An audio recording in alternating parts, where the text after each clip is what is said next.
fish keeper's life for me. I've got the reverse osmosis from bulk resupply, endless window.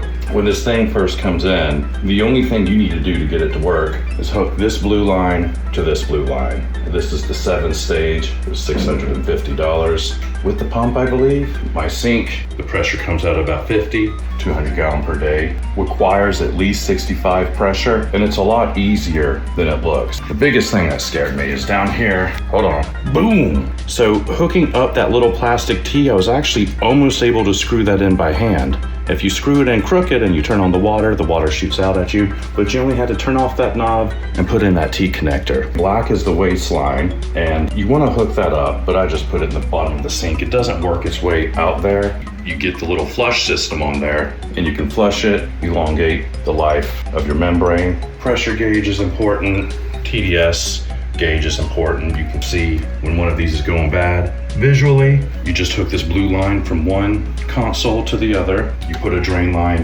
and then you find something with this. You turn it on, and it works great. When you have to do a pump system that's going to increase the pressure of your water system, I recommend trying to tackle that later. Let all this sink in. So as up in bleaching items, this is my shepherd's hook, and it's got a little bit of bleach on it still. It was a refrigerator reverse osmosis food grade line that I actually just hooked up to give me 25 feet, and this is a pipe holder that holds pipes onto walls with zip ties. I'd recommend getting white zip ties, and I'd recommend not putting the points up at the top so it doesn't look like some pinhead dinosaur. Regardless, when you've got it hooked up to your cold water, I can only use the hot water. So rinsing off the bleach, probably just let it sit there and dry. Like you want to bring this guy right on out to the fish room, and I can reach right there.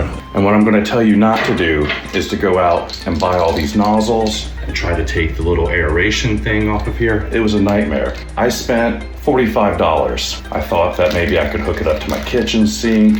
So I got one of these, but it was a proprietary measurement that looked like it was close to 3/8 of an inch. Got a little hose thing, because of course they give you the hose connector. So a better way to hold it. So you get this thing, I'd recommend putting it on the counter.